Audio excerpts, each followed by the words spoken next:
إن الحمد لله نحمده ونصلي على رسوله الكريم أما بعد أعوذ بالله السميع العليم من الشيطان الرجيم من همزه ونفخه ونفثه بسم الله الرحمن الرحيم إذ يغشيكم النعاس أمنة منه وينزل عليكم من السماء ماء ليطهركم به ويذهب عنكم رجز الشيطان وَلِيَرْبِطَ عَلَىٰ قُلُوبِكُمْ وَيُثَبِّتَ بِهِ الْأَقْدَامِ۔ تفسیر القرآن کا سبق آج انشاءاللہ سورۃ الانفال اس کا دوسرا رکوع ہم پڑھیں گے۔ پہلے لفظی ترجمہ اس کا دیکھتے ہیں، پھر انشاءاللہ اس کی تفسیر پڑھیں گے۔ اِذْ يُغَشِّيكُمُ النُّعَاسَ، جب وہ طاری کر رہا تھا تم پر، النُّعَاسَ اونگھ کو، امنتاً امن دینے کے لیے، منہ اپنی طرف سے، وَيُنَزِّلُ عَلَيْكُمْ اور وہ اتار رہا تھا علیکم تم پر، من السماء آسمان سے، ماءً پانی، لِيُطَهِّرَكُمْ تاکہ وہ پاک کر دے تم کو، بِهِ اس پانی کے ساتھ، وَيُذْهِبَ اور وہ دور کر دے، عنکم تم سے، رجز الشیطان شیطان کی گندگی کو، وَلِيَرْبِطَ اور تاکہ وہ مضبوط گرہ باندھے، علی قلوبکم تمہارے دلوں پر، تاکہ وہ تمہارے دلوں کو بھی مضبوط کر دے، تمہیں پاک بھی کر دے اور شیطان کی گندگی تمہارے دلوں سے دور لے جائے، وَيُثَبِّتَ بِهِ الْأَقْدَامِ اور جما دے اس کے ساتھ تمہارے قدموں کو، اِذْ یوحی یاد کرو اس وقت کو، اِذْ یوحی جب وحی کر رہا تھا، ربک آپ کا رب، الی الملائکۃ فرشتوں کی طرف، انی کہ بے شک میں، معکم تمہارے ساتھ ہوں، فثبتوا الذین آمنوا پس تم ثابت قدم رکھو ان لوگوں کو جو ایمان لائے، سألقی ان قریب میں ڈال دوں گا، فی قلوب الذین ان لوگوں کے دلوں میں، کفروا جنہوں نے کفر کیا، الرعب رعب ڈال دوں گا، فاضربوا پس تم سب ضرب لگاؤ، مارو، فوق الاعناق ان کی گردنوں پر، واضربوا اور تم سب ضرب لگاؤ، منہم ان کے، کل بنان ہر پور پر، ذالکہ یہ سزا، یہ عذاب، بأنہم اس وجہ سے کہ بے شک، شاق اللہ ورسولہ ان سب نے مخالفت کی اللہ کی اور اس کے رسول کی، ومن یشاقق اللہ ورسولہ اور جو بھی مخالفت کرے گا اللہ کی اور اس کے رسول کی، فإن اللہ شدید العقاب تو بے شک اللہ بہت سخت عذاب دینے والا ہے، ذالکم یہ سزا ہے تمہارے لیے، فذوقوا پس تم چکھو اسے، وَأَنَّ لِلْكَافِرِينَ عَذَابَ النَّارِ اور بے شک کافروں کے لیے آگ کا عذاب ہے۔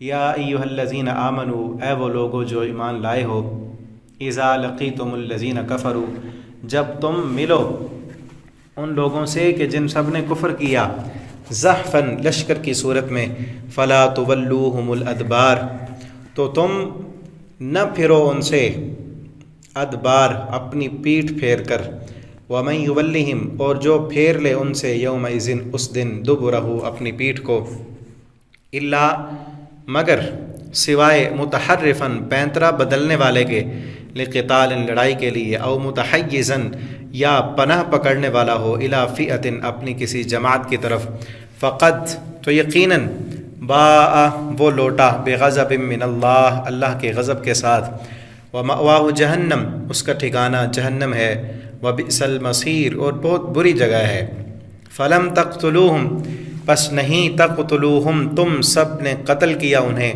ولکن اللہ قتلہم اور لیکن اللہ نے قتل کیا انہیں، وما رمیتا اور نہیں پھینکی تھی آپ نے مٹھی، اذ رمیتا جب آپ نے پھینکی، ولکن اللہ رما لیکن وہ اللہ نے پھینکی، ولیبلی المؤمنون وَلِيُبْلِيَ الْمُؤْمِنِينَ اور تاکہ وہ عطا کرے مومنوں کو، منہ اپنی طرف سے، بلاءً حسنا بہت اچھا انعام، ان اللہ سمیع علیم بے شک اللہ تعالیٰ خوب سننے والا خوب جاننے والا ہے، ذالکم یہ بات، وَأَنَّ اللَّهَ مُوهِنٌ اور بے شک اللہ کمزور کرنے والا ہے، قید الکافرین کافروں کی تدبیر، کافروں کی چالوں کو، ان تستفتحوا اگر تم سب فیصلہ چاہو، فقد جاءکم الفتح تو آ چکا ہے تمہارے پاس فیصلہ، وَإِن تَنْتَهُوا اور اگر تم سب باز آ جاؤ، فَهُوَ خَيْرٌ لَكُمْ تو یہ بہتر ہے تمہارے لیے، وَإِن تَعُودُوا اور اگر تم دوبارہ ایسا کرو گے، نَعُدْ تو ہم بھی دوبارہ ایسا ہی کریں گے، وَلَن تُغْنِيَ عَنْكُمْ فِئَتُكُمْ، اور ہرگز نہیں کام آئے گی تمہارے فئتکم تمہاری جماعت، شیئن کچھ بھی، وَلَوْ کثرت اگرچہ تم بہت زیادہ ہو، تعداد میں تم کثیر ہو، وَأَنَّ اللَّهَ مَعَ الْمُؤْمِنِينَ، اور یقیناً اللہ مومنوں کے ساتھ ہے۔ یہاں تک یہ رکوع کمپلیٹ ہوا۔ ابھی اس کی تفسیر دیکھتے ہیں۔ یہ رکوع پچھلے رکوع کے ساتھ ہی اس کا تعلق ہے، اور وہی مضمون آگے چل رہا ہے۔ پچھلا رکوع آپ نے سنا ہوگا، اس کے اندر جو باتیں بیان کی تھیں ان کو ذہن میں تازہ کیجیے تاکہ اگلی باتیں بھی سمجھ آ جائیں۔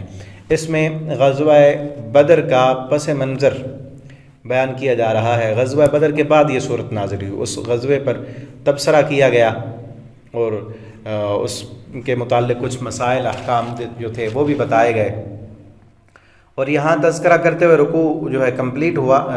اگلا رکوع شروع ہوا دوسرا، اذ یغشیکم النعاس۔ اللہ فرما رہے ہیں کہ اس میدان بدر میں اس وقت کو یاد کرو کہ جب تمہارا رب تم پر نعاس، یغشیکم النعاس، طاری کر رہا تھا تم پر اونگ کو، نیند کو امن دینے کے لیے، سکون دینے کے لیے۔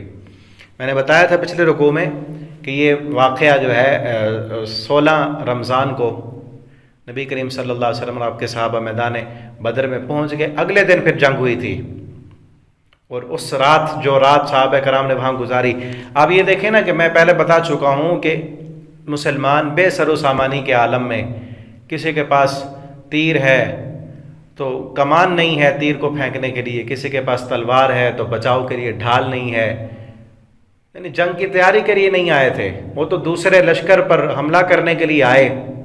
جن کے پاس مال تھا، ساز و سامان تھا، مسلمانوں نے سوچا انہوں نے ہمارا مال لوٹا ہے، چلو آج یہاں سے قافلہ جا رہا ہے، ہم جا کے بدلہ لیتے ہیں، اپنا مال ان سے ہم چھین لیتے ہیں۔ لیکن اللہ رب العالمین کو کچھ اور مطلوب تھا۔ انسان چونکہ اس دنیا میں رہتا ہے، اس کی سوچ دنیا کی حد تک ہوتی ہے، وہ اس دنیا کی سوچ رہے تھے، حالانکہ کوئی ناجائز نہیں تھا، غلط نہیں کر رہے تھے، انہی کا مال جو کافروں نے لوٹا، مسلمانوں نے چاہا کہ ہم بھی اپنا مال جا کے ان سے لے لیں، اپنا حق واپس لیں، ان کو دیتے نہیں تو چھین لیتے ہیں۔ لیکن اللہ رب العالمین کو کچھ اور مطلوب تھا۔ اللہ رب العالمین مسلمانوں کو، پیچھے ہم نے پڑھا نا، لِيُحِقَّ الْحَقَّ وَيُبْطِلَ الْبَاطِلَ، اللہ حق کو واضح کرنا چاہتے تھے اور باطل کو مٹانا چاہتے تھے۔ اب جب اس میدان، اس مارکے میں آ گئے، میدان بدر میں آ گئے، جنگ، اب ان کو پتہ چلا کہ اب وہ قافلہ، وہ لشکر جس کے پاس ساز و سامان تھا، مال تجارت تھا، وہ تو چلا گیا۔ اب ہمارا پالا جس سے پڑنے والا ہے وہ مکہ سے اسلحے سے لیس لشکر ہے۔ اب انسانی فطرت، طبیعت جو ہے، تیار تو ہو گئے سارے مسلمان، سارے صحابہ، جب نبی صلی اللہ علیہ وسلم نے تیار کیا، سب نے کہا ہم جانے حاضر ہیں ہماری، لیکن جو فطرتی تقاضے ہیں، ایک ہے نظام شریعت اور ایک ہے نظام فطرت، اس کے مطابق تو انسان جو ہے گھبراتا بھی ہے، پریشانی بھی ہوتی ہے، تھکاوٹ بھی ہوتی ہے، ٹھیک ہے نا، یہ ساری چیزیں ہیں۔ اس کے لیے اللہ کی مدد آنی لازمی تھی۔ اللہ نے جب وعدے کیے تھے کہ تمہارا کام کیا ہے، قدم اٹھانا، یا ایھا الذین آمنوا ان تنصروا اللہ ینصرکم، اے ایمان والو اگر تم اللہ کی مدد کرو گے اللہ کی مدد تمہارے ساتھ ہوگی۔ یعنی انسان کا کام پہلا قدم اٹھانا ہے۔ اس وقت جب انسان اپنے آپ کو سمجھے کہ میں کچھ نہیں کر سکتا، تب بھی وہ اٹھائے قدم کہ میری طاقتیں، میری صلاحیتیں، میرے مال، میرا اسباب، میرا سب کچھ ختم ہو گیا، اب میں قدم اٹھا رہا ہوں صرف اللہ کی ذات پر بھروسہ کرتے ہوئے کہ وہ مجھے خالی نہیں لوٹائے گا۔ مسلمانوں کی بھی یہی حالت بن چکی تھی کہ اسلحہ نہیں ہے، ساز و سامان نہیں ہے، تعداد میں تھوڑے ہیں، اور یہ بھی میں نے بتایا تھا کہ جب میدان میں پہنچے کافر پہلے آ کے چشموں والی جگہ پہ وہ قابض ہو چکے تھے، پانی بھی نہیں ہے مسلمانوں کے پاس، نماز بھی پڑھنی ہے، اور تھکے ہوئے بھی ہیں، دن بھر کا پیچھے سفر کیا ہوا ہے۔ اب آگے ذہنی خوف بھی ہے کہ اب کیا ہوگا، 1000 کا لشکر ہے، لیکن ایمان تھا، اللہ رب العالمین پر توکل تھا، بھروسہ تھا، قدم اٹھا دیا۔ نبی صلی اللہ علیہ وسلم نے دعائیں مانگی تو اللہ رب العالمین نے رات کو مسلمانوں پر اونگ طاری کر دی، سلا دیا، سکون کی نیند۔ اب ایسی لڑائی کے لیے انسان کو جو نظام فطرت ہے، تازہ دم ہونا ضروری ہے۔ کیا آپ رات بھر سوئے نہیں تو صبح کو آپ کا ذہن ہی فریش نہیں ہے تو آپ کیا کام کریں گے؟ کہ جب جنگ کے اندر صرف جسمانی طاقت نہیں چاہیے، ذہنی طاقت بھی چاہیے کہ کہاں سے حملہ کرنا ہے، کہاں سے چال چلنی ہے، کیسے کرنا ہے، کیسے نہیں کرنا، کون سا فیصلہ کرنا ہے، کون سا نہیں کرنا. تو اس کے لیے ذہن کا فریش ہونا، تازہ دم ہونا انسان کا ضروری ہے. تو اللہ تعالیٰ نے مسلمانوں کو، صحابہ کرام کو رات کو بڑی سکون کی نیند سوئے. اور آگے آ رہا ہے اسی صورت میں ہی کہ کافروں پر اللہ تعالیٰ نے ان کے ہوش اڑا دیے. مسلمانوں کی نظر میں اللہ تعالیٰ نے دکھائے کافر کی یہ تھوڑے ہیں، حالانکہ تھے وہ زیادہ. مسلمانوں کو اللہ نے کافر تھوڑے کر کے دکھائے، مسلمان تھوڑے تھے، اللہ رب العالمین نے کافروں کی نظروں میں مسلمانوں کو بڑھا کر دکھایا تاکہ ان پر رعب طاری ہو جائے اور مسلمانوں کے دلوں سے کافروں کا رعب نکل جائے، مسلمان نڈر ہو جائے. اور رات کو سکون کی نیند سلایا. اور پھر جو ہے وَيُنَزِّلُ عَلَيْكُم مِّنَ السَّمَاءِ، اور بارش بھی برسائی اللہ نے. اسی رات بارش بھی برسی. بارش برسنے سے یہ ہوا، پیچھے ہم پڑھ آئے ہیں نا کہ مسلمان جب آئے تھے اس وقت مسلمانوں کو جو زمین ملی تھی رہنے کے لیے، چشموں پر بھی وہ قابض ہو گئے کفار مکہ. اور جو اچھی زمین تھی، جہاں پر پختہ زمین تھی، بھاگنا دوڑنا رہنا جس زمین پر آسان تھا، اس زمین پر بھی کافروں نے قبضہ کر لیا. اور جو مسلمانوں کے حصے میں آئی زمین، وہ ریتلا علاقہ تھا جہاں پہ چلنا بڑا مشکل تھا. ریت پر اگر آپ چلے ہوں تو پاؤں دھنس جاتا ہے، اندر چلنا بڑا مشکل ہو جاتا ہے، دشوار ہوتا ہے. تو اللہ رب العالمین نے جب پانی اتارا، آسمان سے بارش برسائی، تو وہ زمین جو ہے وہ بالکل جس طرح روڈ ہوتا ہے پختہ ہو گئی زمین. وَيُنَزِّلُ عَلَيْكُم مِّنَ السَّمَاءِ مَاءً، تک ہم نے پانی اتارا. اس بارش برسانے کے بھی کئی فائدے تھے. ایک فائدہ کیا، لِيُطَهِّرَكُم، تاکہ وہ پانی تمہیں پاک کر دے. یعنی نماز پڑھنی تھی نا، طہارت بھی کرنی تھی، وضو کے لیے استعمال کرنا تھا. ہاں لیکن بغیر پانی کے نماز تو ہو سکتی ہے تیمم کے ساتھ، لیکن اس سے شک باقی رہ جاتا ہے. ٹھیک ہے نا، تاکہ تم پاک ہو جاؤ، پاک ہو کر وضو کر کے نماز بھی پڑھو، پینے کے لیے تمہارا پانی بھی آ جائے، پاکیزگی بھی حاصل کر لو. اور پھر آگے کیا ہے، وَيُذْهِبْ عَنْكُمْ رِجْزَ الشَّيْطَانِ، اللہ شیطان کی گندگی بھی تم سے دور کر دے. کیونکہ اگر صرف تیمم ہی کیا ہے، پانی نہیں ہے، وضو نہیں کیا تم نے، تو شک باقی رہتا نا کہ پتہ نہیں طہارت پوری ہوئی ہے یا نہیں ہوئی. اور یہ بھی شک ہوتا، شیطان دل میں ڈال سکتا تھا کہ جس رب کی خاطر تم نکلے ہو، اس رب نے تمہیں پانی ہی نہیں دیا، فتح کہاں دے گا وہ رب.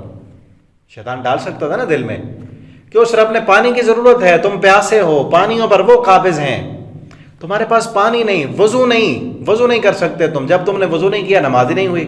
جب نماز ہی نہیں ہوئی، کس طرح کا جہاد کر رہے ہو؟ پہلا کام تو تمہارا ہوا نہیں.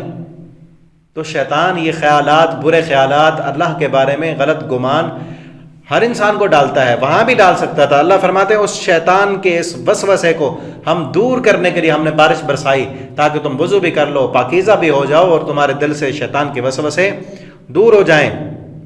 وَلِيَرْبِطَ عَلَىٰ قُلُوبِكُمْ، تاکہ دل بھی تمہارے مضبوط ہو جائیں، دل بھی مضبوط ہو جائیں. یہ بھی بارش برسنے کا ایک فائدہ تھا کہ دل کیسے مضبوط ہوں بارش برسنے سے. ایک تو یہ کہ آگے ابھی جنگ لڑنی ہے، ابھی پانی کی ضرورت ہے. اللہ نے پانی جس رب نے دے دیا ہے، وہ رب جنگ میں فتح بھی دے گا، وہ رب دے گا. دل مضبوط ہو گیا نا، اور اللہ پر ایمان بڑھ گیا، توکل ہو گیا کہ پانی کی ضرورت تھی، اللہ کے لیے ہم نکلے ہیں نا، بے سر و سامانی کا عالم ہے. اور پھر کیا ہوا پانی کے ساتھ؟ ان کافروں کی جو زمین تھی، وہاں پر پختہ زمین تھی ان کی، وہاں پر پھسلن پیدا ہو گئی، پاؤں پھسلنے لگے، پانی آ گیا. یہاں جو ریت والی زمین تھی، یہاں پر پانی آیا تو یہ زمین پختہ ہو گئی. اب مسلمانوں کے دل اور مطمئن ہو گئے اللہ کی مدد پر کہ اللہ رب العالمین کی مدد آ چکی ہے. اور پھر یہ بھی دیکھیں کہ ایک نیچرل سی بات ہے کہ جب بارش ہوتی ہے نا، بارش جب برس جائے، بارش برسنے کے بعد جو فیلنگز ہوتی ہیں انسان کی، وہ ایسے نا بڑا پرسکون ماحول ہوتا ہے، ایسے لگتا ہے جیسے اللہ کی مدد آ گئی ہے، اللہ ہم سے راضی ہے. جب رحمت کی بارش برس جائے، نقصان والی نہیں، اس کے بعد انسان کو ایسے محسوس ہوتا ہے کہ اللہ کی رحمت ہے، اللہ کی مدد ہمارے ساتھ ہے. تو اس سے بھی مسلمانوں کے دل جو ہے وہ اور مضبوط ہو گئے اور مسلمان لڑائی کے لیے بالکل تیار ہو گئے، اور اللہ کی مدد پر، اللہ کی نصرت پر ان کا یقین اور بڑھ گیا. وَلِيَرْبِطَ عَلَىٰ قُلُوبِكُمْ، تاکہ تمہارے دلوں کو مضبوط کر دے. وَيُثَبِّتَ بِهِ الْأَقْدَامَ، اور تمہارے قدم ثابت کر دے۔ قدم ثابت سے کیا مراد؟ وہاں پہلے ریت تھی، پاؤں ٹکتے نہیں تھے، پھسل جاتے تھے، دھنس جاتے تھے، چلنا آسان نہیں تھا، بڑا مشکل سے چل سکتے تھے۔ اب پاؤں وہاں مضبوطی سے ٹکنے لگے، جمنے لگے، بڑی تیزی کے ساتھ چلنے لگے وہاں پر، یعنی پرسکون ہو گئی، جگہ بھی، دل بھی، ایمان بھی، اور وسوسات بھی چلے گئے۔ اور پھر آگے اس وقت کو بھی یاد کرو، اذ یوحی ربک الی الملائکہ، جب آپ کا رب وحی کر رہا تھا الی الملائکۃ، فرشتوں کی طرف، یعنی فرشتوں کو آپ کا رب اس وقت کہہ رہا تھا، فرشتے آئے 1000 پیچھے پڑا ہے نا پچھلے رکوع میں، ان فرشتوں کو آپ کے رب نے کہا انی معکم، میں تمہارے ساتھ ہوں، فثبتوا الذین آمنوا، تم ان لوگوں کو، ان ایمان والوں کو مضبوط رکھو، ان کو جمائے رکھو، وہ فرشتے بھی تمہارے ساتھ تھے۔ سألقی فی قلوب الذین کفروا الرعب، ان قریب ان کافروں کے دلوں میں رعب ڈال دوں گا۔ نبی کریم صلی اللہ علیہ وسلم نے فرمایا کہ اللہ نے مجھے جو ہے رعب عطا کی، اوتیت بالرعب مسیرۃ شہر، کہ 1 مہینے کی مسافت ابھی میں دور ہوتا ہوں، میرے دشمن کے دل میں اللہ میرا رعب ڈال دیتے ہیں۔ ٹھیک ہے نا، یہ بہت بڑی بات ہوتی ہے۔ اگر ایک انسان دل میں ڈر گیا ہے تو وہ جیت نہیں سکتا۔ اللہ تعالیٰ نے کیا کیا؟ مسلمانوں کے دلوں سے ڈر نکال دیا، مسلمانوں کے دل جو ہے وہ مضبوط کر دیے، پختہ کر دیے، اور کافروں کے دلوں میں اللہ تعالیٰ نے مسلمانوں کا رعب ڈال دیا۔ فَاضْرِبُوا فَوْقَ الْأَعْنَاقِ، بس تم ضرب لگاؤ ان کی گردنوں پر، مارو ان کی گردنوں پر۔ اللہ تعالیٰ فرشتوں سے کہہ رہے تھے کہ مارو ان کی گردنوں پر۔ صحابہ کرام کہتے ہیں ہم دیکھتے کافر ہمارے سامنے، ہم اس کے پیچھے بھاگتے، ابھی ہم پہنچے نہیں ہوتے اس کی گردن کٹ کر گر جاتی، ہمیں پتہ چلتا کہ کسی اور نے مار دیا، وہ فرشتے ہی تھے، وہ فرشتے آئے تھے جو ان کافروں کا کچومر نکال کے گئے۔ وَاضْرِبُوا فَوْقَ الْأَعْنَاقِ، اور ان میں سے ہر ایک کے پور پر مارو۔ بنان کہتے ہیں انگلیوں کے پورے، اور فنگر ٹپس جو ہیں ان کو، کہ یہ بہت ہاتھ ہی کام آتے ہیں پکڑنے کے، تلوار کو پکڑنے کے لیے، کسی بھی چیز کو پکڑنے کے لیے، تو ان کے پور پر مارو، ان کے جوڑ پر مارو۔ ذالک، یہ کس وجہ سے یہ سزا دی، کیوں فرشتے نازل کیے ان کو مارنے کے لیے، کاٹنے کے لیے؟ بِأَنَّهُمْ شَاقُّوا اللَّهَ وَرَسُولَهُ، کیونکہ ان مشرکوں نے، ان کافروں نے اللہ اور اس کے رسول کی نافرمانی کی ہے۔ انہوں نے 13 سال تک مکہ کے اندر مسلمانوں کا جینا حرام کر دیا تھا، انہوں نے بڑے بڑے دعوے کیے تھے، مسلمانوں کو ستایا تھا۔ حضرت بلال حبشی کو انہوں نے آگ کے انگاروں پر لٹایا، ابو جہل نے سمیہ کے جسم کے 2 ٹکڑے کیے، ذوالنیرہ کی آنکھوں میں سلائیاں پھیریں، اب سارے وہاں پکڑے گئے، 70 مارے گئے۔ شاق اللہ و رسولہ، انہوں نے نافرمانی کی اللہ کی اور اس کے رسول کی۔ اور یاد رکھنا وَمَن يُشَاقِقِ اللَّهَ وَرَسُولَهُ، جو بندہ بھی نافرمانی کرے گا، مخالفت کرے گا اللہ کی اور اس کے رسول کی، فَإِنَّ اللَّهَ شَدِيدُ الْعِقَابِ، اللہ اسے بہت سخت سزا دینے والا ہے۔ اللہ کی سزا بڑی سخت ہے۔ یہ مت سمجھو کہ ابھی سزا نہیں آ رہی، یہ کافر تو یہی سمجھ رہے تھے نا کہ 13 سال تک انہوں نے مسلمانوں کو تنگ کیا، ستایا، مارا پیٹا، حتیٰ کہ یہاں تک ان پر ظلم و ستم کیے کہ ان کے گھر ان سے چھین لیے، ان کے بچے ان سے چھین لیے، ان کا سب کچھ چھین کر ان کو ان کے گھروں سے نکال دیا۔ اور جب مسلمان اپنے گھر چھوڑ کر، اپنے کاروبار چھوڑ کر، اپنی زمینیں جائیدادیں، حتیٰ کہ اپنے رشتہ دار، اپنے بیوی بچے، سب کچھ چھوڑ کر چلے گئے مدینہ، وہاں بھی ان لوگوں نے انہیں سکون کا سانس نہیں لینے دیا۔ پیچھے تیاریاں کر رہے تھے کہ ہم جائیں گے مدینہ میں، جا کر ان سے لڑائی کریں گے، ماریں گے ان کو۔ ٹھیک ہے نا، تو اللہ تعالیٰ بھی ان کے امتحان لے رہے تھے نا، 13 سال تک تیار کیا، اب جانثار نبی صلی اللہ علیہ وسلم کے تیار ہو چکے تھے، تو اس وقت اللہ رب العالمین نے اعلان کیا اذن للذین یقاتلون بانہم ظلموا، اب اجازت ہے ان لوگوں کے لیے کہ جن پر ظلم کیا گیا، اب قتال کریں، اب لڑائی کریں ان لوگوں کے ساتھ۔ اب وہ وقت آ گیا کہ اب اسلام جو ہے، اسلام کے مد مقابل جو بھی طاقت آئے گی اس کو اب طاقت کے ذریعے سے روکا جائے گا۔ وَمَن يُشَاقِقِ اللَّهَ، جو بندہ بھی مخالفت کرے گا اللہ کی اور اس کے رسول کی تو اللہ اسے سخت سزا دینے والا ہے۔ ذَلِكُمْ فَذُوقُوا، بس یہ جو سزا ہے، ذَلِكُمْ الْعَذَابُ، بس یہ جو عذاب ہے، پیچھے ہے نا شدید العقاب، بس یہ جو سزا ہے یہ کس لیے ہے؟ فَذُوقُوا، پس اس سزا کو چکھو تم، وَأَنَّ لِلْكَافِرِينَ عَذَابَ النَّارِ، اور بے شک کافروں کے لیے آگ کا عذاب ہے۔ یہ تو دنیا کی سزا ہے نا، کہ دنیا میں تم مارے گئے، رسوائی بھی ہوئی، قتل بھی ہو گئے، 70 قیدی بھی بن گئے، یہ دنیا کی سزا ہے۔ مرنے کے بعد کیا ہے؟ مرنے کے بعد ہمیشہ ہمیشہ کے لیے ان کے لیے جہنم کی آگ تیار کر رکھی ہے اللہ تعالیٰ نے۔ یا ایھا الذین آمنوا، اب یہاں جنگ کے کچھ اصول بھی بیان کیے جا رہے ہیں۔ یا ایھا الذین آمنوا، اور یہ ہے نا جنگ جو ہے باقاعدہ جس میں پورا لشکر جنگ کرنے کے لیے گیا ہو، اس جنگ کے اصول ہیں۔ ایک ہوتا ہے یعنی چھوٹے چھوٹے لشکر بھیجے ہیں، چھاپہ مار دستے جس طرح آپ صلی اللہ علیہ وسلم بھیجا کرتے تھے، گوریلا کاروائی ہوتی ہے، تو اس کے لیے ہوتا ہے کہ حملہ کر کے واپس لوٹنا ہے۔ لیکن جب ایک پورا لشکر آیا ہوا ہے تو اس وقت کا اصول کیا؟ یا ایھا الذین آمنوا، اے وہ لوگوں جو ایمان لائے، اذا لقیتم الذین کفروا، جب تم ملو ان لوگوں سے جنہوں نے کفر کیا، زحفا، لشکر کی صورت میں، جب پورا لشکر مل کر دشمن کے ساتھ قتال کرنے کے لیے، لڑائی کرنے کے لیے گیا، جس طرح میدان بدر میں گئے، جنگ احد میں گئے، خندق میں گئے، یعنی پورا لشکر کافروں کے مقابلے میں ہے، تو پھر کیا کرنا ہے؟ فلا تولوہم الادبار، تو اس وقت پیٹھ مت پھیرو۔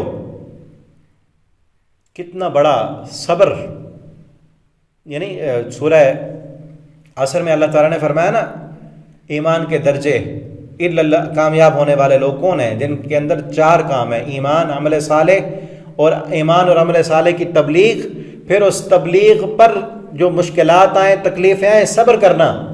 یہ چاروں کام، اور صبر کا سب سے اعلیٰ ترین درجہ ہے یہ کہ کافروں کے مقابلے میں میدان قتال میں ہے، میدان جہاد میں ہے، اور کافروں کے سامنے تیر و تلوار آ رہے ہیں۔ اب یہ بندہ سمجھتا ہے کہ اب تو میں پھنس گیا، اب تو میری جان جائے گی، اب وہاں جان دے اللہ کے دین کے لیے، اسلام کے لیے ڈٹ جائے، اسلام کے جھنڈے کو نہ گرنے دے، گردن کٹتی ہے تو کٹا دے۔ لیکن اگر اس وقت اپنی جان کو کوئی قیمتی سمجھتا ہے، صبر نہیں کرتا، دشمن کے زخم، تیر و تلوار کے زخم وہ برداشت نہیں کر سکتا، واپس پلٹتا ہے، تو اللہ رب العالمین فرماتے ہیں فقط باء بغضب من اللہ، وہ واپس لوٹے گا اللہ کے غضب کے ساتھ۔ صبر بہت بڑی چیز ہے کہ جو انسان صبر نہ کر سکا، چاہے وہ کسی صبر نہ کرتے ہو گناہ میں پڑ گیا، حرام کو منہ لگا لیا، بے صبری کی نا، اور میدان جنگ میں بھی بے صبری کی، اس نے تھوڑا سا صبر کر لیتا، زیادہ سے زیادہ یہی ہوتا نا، جان چلی جاتی، شہید ہو جاتا، جیسے ہی روح پرواز ہوتی اللہ رب العالمین جنتوں کا مہمان بنا دیتے۔ تو یہ اصول ہے کہ اگر میدان جنگ ہے، لشکر کی صورت میں دشمن کے ساتھ جہاد ہو رہا ہے، تو اس وقت پیٹھ پھیر کر واپس نہیں آنا، جان کٹتی ہے تو کٹ جائے، سینے پہ زخم کھانے ہیں، پیٹھ نہیں دکھانی ان کو۔ فلا تولوہم الادبار ومن یولہم یومئذ دبرہ، جو بندہ پھرے گا اس دن پیٹھ دکھا کر، ہاں 2 صورتیں، الا متحرفا لقتال، پینترا بدل کر، یعنی کوئی اور چال چلنے کے لیے کہ ابھی اس میری چال سے جیسے میں جا رہا ہوں دشمن کو زیادہ نقصان نہیں ہوگا، میں تھوڑا سا پیچھے پلٹ کر دوسری طرف سے جاؤں گا، جس طرح غزوہ احد میں خالد ابن ولید نے کیا تھا، ٹھیک ہے نا۔ تو پینترا بدلنے کے لیے، یا او متحیزا، پناہ پکڑنے والوں کہ اکیلا پھنس گیا دشمن میں، کہ اب وہ چاہتا ہے کہ میں اپنے دوبارہ پیچھے لشکر میں چلا جاؤں تاکہ پورے لشکر کی صورت میں ہم دوبارہ حملہ آور ہوں گے۔ یہ 2 صورتیں ہیں۔ ان 2 صورتوں کے علاوہ اگر اپنی جان بچانے کے لیے دشمن کے ڈر سے کہ کہیں میں مارا نہ جاؤں، میری جان نہ چلی جائے، زخم نہ لگ جائیں، اس وجہ سے پیچھے بھاگتا ہے، پیٹھ پھیرتا ہے، تو اللہ فرماتے ہیں فقد باء بغضب من اللہ، تو وہ لوٹتا ہے اللہ کے غضب کے ساتھ، ومأواہ جہنم، اس کا ٹھکانہ جہنم ہے، اس کے ساری نیکیاں اعمال ختم، یعنی وہ صبر نہ کر سکا۔ صبر بہت بڑی چیز ہے۔ انما یوفی الصابرون اجرہم بغیر حساب، صبر کرنے والوں کا اجر بے حساب ہے، ایسے نہیں کہا اللہ تعالیٰ نے، یہ بے حساب اجر ملنا ہے، تو اس کے لیے لازمی اور ضروری ہے۔ تو بہت بڑا صبر ہے نا میدان جنگ میں، اور جو انسان یہاں دنیا میں صبر نہ کر سکے، جب دیکھے چمکتی ہوئی گاڑیاں اور بڑی بڑی عمارتیں، اور یہ بھی سود کی طرف پڑ جائے، حرام کو منہ لگا لے، موبائل نیٹ پر گندگیاں دیکھنا شروع کر دے، زنا، شراب، فحاشی اور یعنی کی طرف پڑ جائے، تو کیا صبر ہے اس کا؟ بے صبری ہے نا، بے صبری کرتے ہوئے گناہ میں پڑ گیا، دین پر صبر نہ کر سکا، اسلام پر شریعت نے جو پابندیاں لگائیں اس پر اپنے آپ کو نہ روک، یہ پہلا قدم ہے نا صبر کا، کہ اپنے آپ کو گناہوں سے بچانا، اور دوسرا صبر ہوتا ہے نیکی کرنا اور نیکی پر استقامت اختیار کرنا، کہ نماز پڑھتے ہوئے جو مشکل آتی ہے، تکلیف آتی ہے، حج کرتے ہوئے، روزہ رکھتے ہوئے جو بھوک اور پیاس ہوتی ہے، اس پر صبر کرنا۔ اور پھر ہے کہ اسلام کی دعوت و تبلیغ کرتے ہوئے جو مشکلات آتی ہیں یا پھر میدان جہاد کا موقع آتا ہے تو اس وقت صبر کرنا، وہ اعلیٰ ترین صبر ہے۔ جو اس وقت بھی صبر نہ کر سکا، اللہ فرماتے ہیں اس فقط باء بغضب من اللہ کا غضب لے کے آئے گا۔ تو ہمیں چاہیے کہ ہم صبر کریں، استقامت اختیار کریں، ڈٹ جائیں، اللہ رب العالمین سے دعا کیا کریں، اللہم یا مقلب القلوب ثبت قلوبنا علی دینک، اللہم یا مصرف القلوب صرف قلوبنا علی طاعتک۔ نبی صلی اللہ علیہ وسلم اکثر یہ دعا کیا کرتے تھے۔ تو یہ جنگ کا اصول بھی بیان کیا گیا۔ آگے فلم تقتلوہم، پھر وہی اسی میدان بدر کے واقعات پر تبصرہ ہے۔ فلم تقتلوہم، تم نے قتل نہیں کیا ان کو، ولکن اللہ قتلہم، اللہ نے قتل کیا ان کو۔ یہ مت سمجھنا کہ ہماری تلواروں سے قتل ہوئے، اللہ نے قتل کیا ان کو، اللہ نے فرشتے بھیج کر فرشتوں کے ذریعے سے قتل کرایا، اور تم نے بھی جو تلواریں چلائی ہیں اس میں طاقت دینے والا اللہ تھا، اللہ نے در حقیقت قتل کیا ہے۔ وما رمیت اذ رمیت ولکن اللہ رما، اور نہیں پھینکی تھی آپ نے مٹی جب آپ نے پھینکی، لیکن اللہ نے وہ پھینکی تھی۔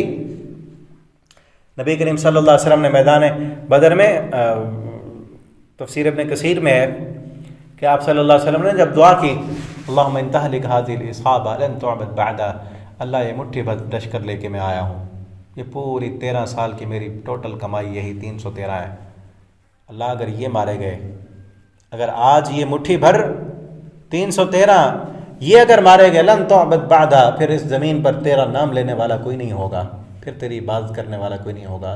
نبی صلی اللہ علیہ وسلم رو رو کر اللہ سے دعائیں کرتے رہے۔ اس وقت اللہ تعالیٰ نے پھر فرمایا کہ آپ ایک مٹھی اٹھائیں، ریت کی مٹھی اٹھا کر اس کو پھینکیں۔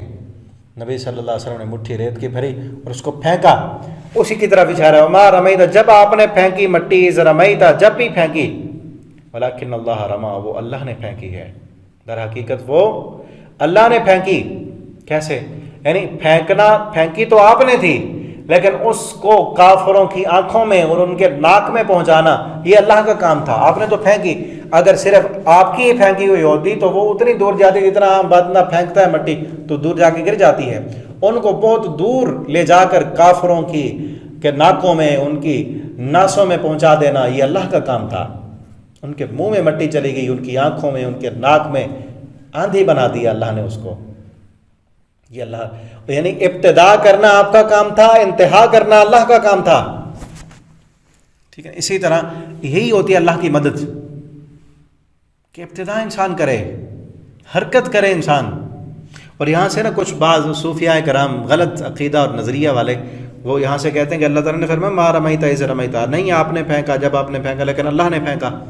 نبی صلی اللہ علیہ وسلم کا پھینکنا اللہ نے اپنا پھینکنا کہا تو در حقیقت معاذ اللہ نبی صلی اللہ علیہ وسلم ہی اللہ ہیں، کیونکہ اللہ تعالیٰ فرما رہا ہے آپ نے پھینکی تو اللہ نے پھینکی، یعنی نبی صلی اللہ علیہ وسلم کے کام کو اللہ نے اللہ کا کام کہا۔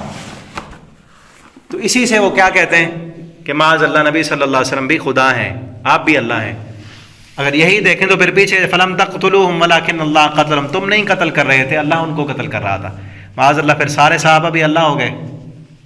تو یہ باطل نظریات والے لوگ ایسے کوئی نہ کوئی بات لے کر اور پھر لوگوں میں غلط عقیدہ اور نظریہ پھیلاتے ہیں۔ یہ عقیدہ وحدت الوجود، اس عقیدے کا نام ہے وحدت الوجود۔ وہ کہتے ہیں کہ ہر جگہ میں اللہ ہے، ہر چیز میں اللہ ہے۔ کتنا گھٹیا ترین عقیدہ کہ کوئی اگر بت کے سامنے بھی سجدہ کر رہا ہے تو اس میں بھی اللہ ہے، نعوذ باللہ، بھی اللہ کو سجدہ کر رہا ہے۔ کسی انسان کے سامنے جھکا ہوا تو جھکا ہوا ہے، ہر جگہ اللہ، ہر چیز میں اللہ۔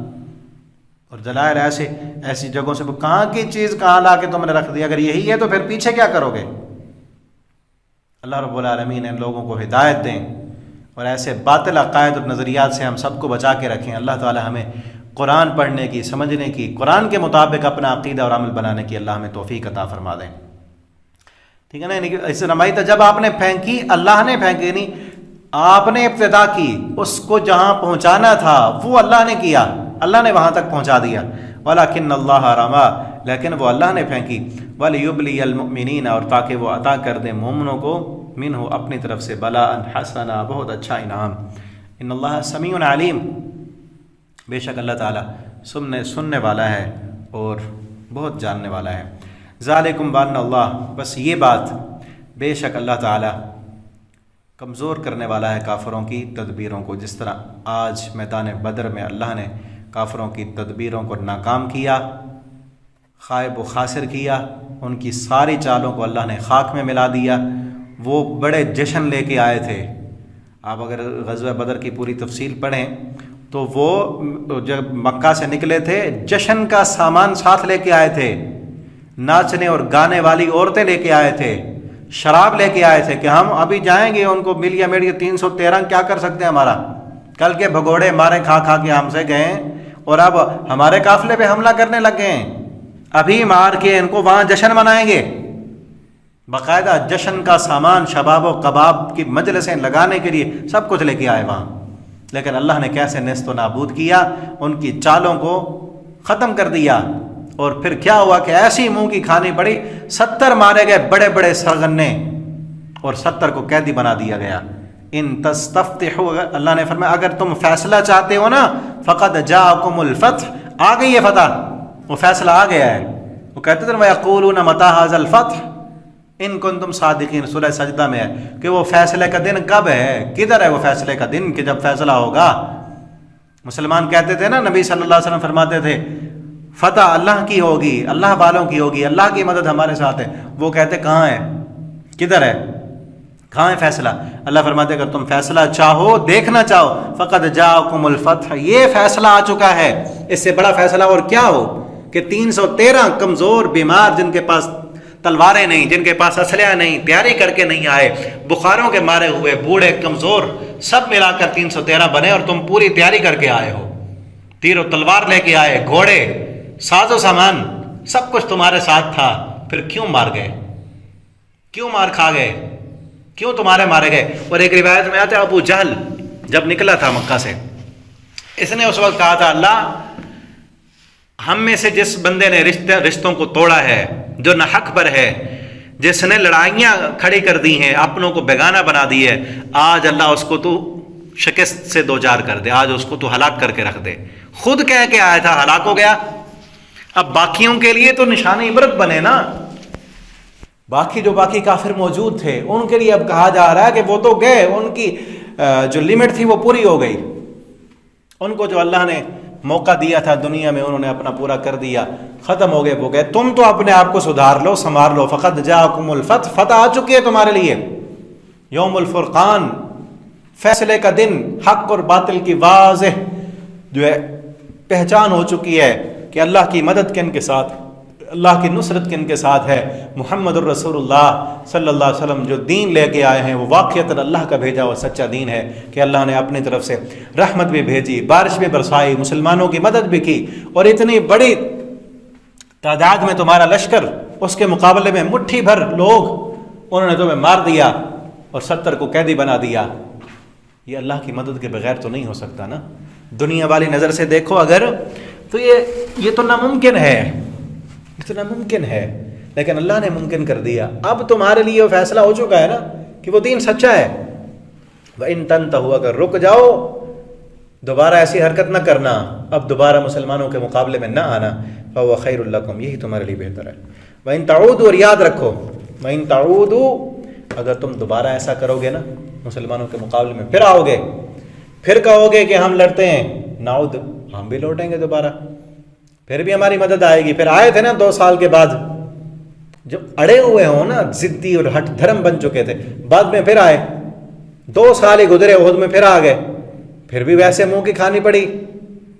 اس کا واقعہ ہم پڑھا ہے پیچھے سورہ آل عمران میں، وہاں بھی اللہ رب العالمین نے مسلمانوں پر اونگ بھیجی تھی، نیند کی کیفیت طاری کی تھی، سکون بھیجا تھا، اللہ کی مدد کے ساتھ مسلمان وہاں بھی جیتے تھے، ان کو پھر بھی ہرایا تھا۔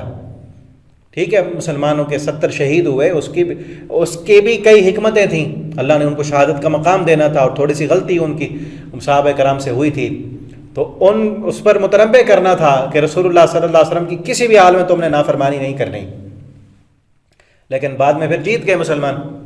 وَإِن تَعُودُوا نَعُودُ، پھر آئے تھے غزوہ احزاب میں، سارے عرب کے قبائل کو اکٹھا کر کے جماعتوں لشکروں کو لے کر اللہ نے پھر بھی ان کو ہرا دیا۔ اس کی تفسیر بھی سورہ احزاب میں آگے آئے گی۔ وَلَن تُغْنِيَ عَنْكُمْ، یاد رکھنا تمہیں تمہاری جماعت، جتھا، لشکر، تم سمجھتے ہو نا فلاں ہمارے ساتھ ہے، فلاں ہمارے ساتھ ہے، کچھ بھی کام نہیں آئے گا۔ وَلَوْ كَثُرَتْ، اگر جو تم کثیر تعداد میں ہو، مسلمان تھوڑے ہیں، آج ہی دیکھ لو نا، اسی واقعے میں دیکھ لو، 1000 تھے تم، مسلمان تھوڑے تھے، اللہ کو تعداد کی ضرورت نہیں ہے۔ وَلَوْ كَثُرَتْ، اگر جو تم تعداد میں زیادہ ہو، إِنَّ اللَّهَ مَعَ الْمُؤْمِنِينَ، اللہ کی مدد مومنوں کے ساتھ ہے، اللہ کی مدد مومنوں کے ساتھ ہے۔ تو ہمیں یہاں تک رکوع یہ کمپلیٹ ہو چکا ہے ہمارا، ہمیں یہاں سے سبق ملتا ہے اللہ کی مدد لینے کے لیے کن چیزوں کی ضرورت ہے۔ اللہ کی مدد مومنوں کے ساتھ ہے۔ اپنے ایمان کو مضبوط کریں اگر اللہ کی مدد لینی۔ آج مسلمان مارے کھا رہے ہیں، ذلیل و خوار ہیں۔ وہ 313 تھے تو جیت گئے تھے، آج مسلمان اربوں میں ہیں، لیکن پھر بھی جہاں دیکھیں مسلمان کا خون بہتا ہوا نظر آتا ہے۔ کیوں؟ کہ وہ 313 والا جو ایمان تھا، آج وہ لاکھوں کروڑوں میں وہ ایمان نہیں ہے۔ اربوں کی تعداد میں مسلمان ہیں، لیکن وہ ایمان جو 313 صحابہ کرام کے دلوں میں تھا، وہ 313 والا ایمان کسی ایک میں بھی نہیں ہے۔ آج اسی ایمان کو پیدا کرنے کی ضرورت ہے، آج اسی ایمان کو پیدا کرنے کی ضرورت ہے۔ وہ والا ایمان، وہ کیا تھا ایمان؟ ان کو بھروسہ اپنی تلواروں پر نہیں تھا، ان کو اعتماد اپنے اسلحے پر نہیں تھا، اپنی تعداد پر نہیں تھا، ان کو تھا توکل تھا اللہ کی ذات پر۔ پھر انہوں نے یہ نہیں کہا کہ ہمیں پہلے اسلحے تو تیار کر لیں، پہلے فلاں چیز تو لے آئیں، فلاں تو لے آئیں۔ نبی صلی اللہ علیہ وسلم نے فرمایا تیار ہو، کہنے لگے ہاں ہم تیار ہیں۔ انہوں نے کچھ نہیں مانگا، صرف دعائیں کی اللہ رب العالمین سے، اللہ تعالیٰ نے پھر سب کچھ دیا ان کو، ان کی آنکھوں کے سامنے۔ انہوں نے اپنی آنکھوں سے اللہ کی رحمت کو اترتے ہوئے دیکھا، اور پھر ایسا دن یوم الفرقان کے نام سے اللہ نے دیا کہ واضح فتح۔ اور اللہ رب العالمین نے پھر حدیث میں آتا ہے کہ اللہ نے بدر والے دن میدان بدر والوں کو آسمان سے اپنے رحمت کی نظر سے دیکھا اور کہا کہ آج کے بعد تمہارے لیے جنت کا اعلان ہے، ان سب کے لیے جن سب نے اپنی جانوں کو ہتھیلی پر رکھ کر اللہ کے دین کو دنیا میں غالب کرنے کے لیے آئے تھے، اللہ نے سب کے گناہ معاف کر دیے، وہ سارے جنتی ہیں، سارے جنتی ہیں۔ ان کے بعد جو مسلمان ہوئے، غزوہ بدر واضح فتح ہو چکی نا، واضح سب کے سامنے ہو گیا، واقعتاً نبی صلی اللہ علیہ وسلم کا دین سچا ہے، اللہ کی مدد اور نصرت ساتھ شامل ہے۔ اس کے بعد جو مسلمان ہوئے ان کا درجہ اور مقام ان بدر والے صحابہ سے کم ہے، ان بدر والے صحابہ کا جنہوں نے جنگ سے پہلے، آگے ہم پڑھیں گے سورہ توبہ میں، جنگ سے پہلے اللہ کے رسول صلی اللہ علیہ وسلم کی مدد کی، ان کا شان، ان کا مقام اللہ کے ہاں اونچا ہے۔ تو آج ہم بھی اگر اللہ کی مدد لینا چاہتے ہیں تو اپنا یقین، توکل، اعتماد، بھروسہ اللہ کی ذات پہ ہونا چاہیے، اپنی تنخواہ پر نہیں، اپنے پیسوں پر نہیں، اپنی دکان، مکان، جائیداد، بزنس پر نہیں، اللہ کی ذات پر توکل ہو۔ دنیاوی اسباب اور دنیاوی سہارے جب کٹ جائیں تب ہم کہیں اللہ چاہے گا تو ہو جائے گا، تب ہم اللہ سے کہیں اللہ تو کر سکتا ہے۔ ہمارے دل میں کیا ہو کہ اللہ کی مدد میرے ساتھ ہے، سب کچھ ہو جائے گا۔ اسباب پر نہ ہو تو اللہ کی مدد پھر آئے گی، اللہ کی مدد آئے گی۔ اپنے ایمان کو مضبوط بنائیں، اللہ کی ذات کے بارے میں، اللہ کی صفات کے بارے میں، اللہ کے ساتھ اپنا تعلق دیکھیں کتنا مضبوط ہے۔ جب ہم نماز پڑھتے ہیں، کیا ہمیں نماز کا ترجمہ آتا ہے ہم اللہ سے کیا کہہ رہے ہوتے ہیں؟ ٹھیک ہے نا، ہمیں پتہ ہے نا، ہم اللہ کتنے دن ہو گئے اللہ سے بات ہی نہیں کی، دعائیں نہیں مانگی اللہ رب العالمین سے۔ نبی صلی اللہ علیہ وسلم ساری رات اللہ سے دعائیں کرتے رہتے، ٹھیک ہے نا۔ اللہ سے، اللہ کی مدد لینے کے لیے اللہ کے ساتھ اپنا تعلق مضبوط بنائیں۔ تعلق مضبوط کیسے ہوگا؟ اللہ کی نافرمانی والے کام چھوڑ دیں، اللہ کی فرما برداری والے کام کریں، ہر کام میں نیت یہ بنائیں کیا اس کام سے میرا رب ناراض ہوگا یا میرا رب اس کام سے راضی ہوگا۔ ہر وہ کام کریں جو اللہ کو راضی کرنے والا ہو، ہر اس کام کو چھوڑ دیں چاہے حقیر سے حقیر ہی کیوں نہ ہو، جو رب کو ناراض کرنے والا ہے۔ یہ طریقہ، یہ چیز ہمیں اللہ کے قریب کر دے گی، ہمارے ایمان کو مضبوط کر دے گی۔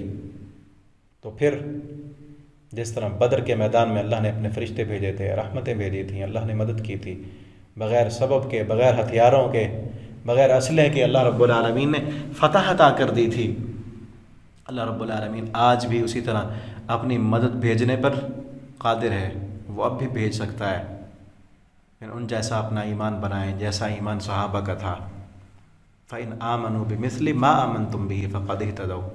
اللہ رب العالمین نے ایسے نہیں فرمایا کہ اگر تم ہدایت چاہتے ہو، اگر تم کامیابی چاہتے ہو دنیا و آخرت کی، بِمِثْلِ مَا آمَنْتُمْ بِهِ، ویسے ایمان لاؤ جیسے محمد کے صحابہ ایمان لائے ہیں، جیسے محمد کے صحابہ ایمان لائے۔ اس میدان بدر میں کسی کے پاس تلوار نہیں، اس نے یہ نہیں کہا اللہ کے پیغمبر میرے پاس تو تلوار ہی نہیں ہے، میں کیسے جاؤں۔ کسی کے پاس کھجور کی خالی ٹہنی اور چھڑی ہے، وہی لے کر وہ جا رہا ہے۔ کسی کے پاس لکڑی کا ایک ٹکڑا ہے تو وہ لے کے جا رہا ہے۔ اسی صحابی نے اس چھڑی کو تلوار بنا دیا۔ اس کے دل میں ایمان تھا نا کہ میں تو ہوں، میرا ہاتھ تو ہے نا، میرا ہاتھ تو زندہ ہے، یہ چھڑی چلانا میرا کام ہے، اس چھڑی کو تلوار بنا دینا میرے رب العالمین کا کام ہے۔ تو پھر وہ صحابہ کہتے ہیں وہ چھڑی ابھی لگتی نہیں تھی، کافر کی گردن پر وہ چھڑی لگتی نہیں تھی، گردن پہلے کٹ جایا کرتی تھی۔ مارتے تو تھے نا، وہ گئے تھے ایک چھڑی لے کر ان کے سامنے جو تلواروں سے لیس ہیں، ان کے سامنے ان کے مد مقابل جا کے کھڑے ہو گئے۔ یہ ایمان ہے نا، ایسا ایمان تو ہو نا، اللہ پر اتنا یقین اور توکل کہ اسلحہ نہیں ہے، جسم پر زرہ نہیں ہے، 313 ہیں، بھوکے اور پیاسے ہیں، لیکن کن کے مقابلے میں جا رہے ہیں؟ 1000 کے لشکر کے مقابلے میں، اور ہیں بھی وہ جو 13 سال وہ مارتے رہے ان کو، وہی ان کے سامنے پھر آ رہے ہیں۔ لیکن کس کیفیت میں آئے کہ ہم جیتیں گے؟ اس کیفیت میں نہیں آئے کہ ہارنے کے لیے آ رہے ہیں، اب تو پھنس تو گئے تو آئے نہیں، اس کیفیت میں آئے کہ ہمارے ساتھ جو پیارے پیغمبر صلی اللہ علیہ وسلم نے وعدے کیے ہیں، جو اللہ رب العالمین نے ہم سے وعدے کیے ہیں، وہ سچے ہیں، وہ سچے وعدے ہیں، اللہ نے پورے کر کے دکھانے ہیں۔ قدم اٹھانا، آگے بڑھنا ہمارا کام ہے۔ اللہ رب العالمین نے ہمیں فتح دینی ہے۔ جن کا ایمان اللہ کے ذات پر اتنا ہو کہ اللہ دنیا ادھر سے ادھر ہو جائے، میرے رب کی بات غلط نہیں ہو سکتی۔ ظاہری اسباب نہیں ہے نا، حالات نہیں ہیں، میرا رب حالات کا محتاج نہیں ہے، میرا رب اسباب کا محتاج نہیں ہے۔ وہ رب آسمان سے فرشتے بھیج کر مدد کرے گا تو اللہ نے بھیجے، مدد کی رب نے۔ فرشتے اتر سکتے ہیں آج بھی تیری نصرت کو، پہلے پیدا تو کر فضائے بدر، ہے نا اس طرح کا شعر علامہ اقبال کا کہ ہو اگر فضائے بدر پیدا تو اتر سکتے ہیں فرشتے قطار اندر در قطار۔ کہ اگر اس طرح کا ایمان جو فضائے بدر تھی، بدر کے میدان میں جو ایمان تھا صحابہ کا، اللہ پر توکل تھا، اعتماد تھا، بھروسہ تھا، اسی طرح کا ایمان، توکل، بھروسہ، اللہ کی ذات پر یقین، اور دنیا کے مادی اسباب پر انسان کا کوئی یقین اور اعتماد اور بھروسہ نہ ہو، فقط اللہ کی ذات پر اعتماد اور یقین اور بھروسہ ہو، ایمان مضبوط ہو، تو اسی طرح آج بھی اللہ کی رحمت کے فرشتے اتر سکتے ہیں۔ اللہ تعالیٰ سے دعا اللہ تعالیٰ ہمیں ان جیسا ایمان نصیب کر دے۔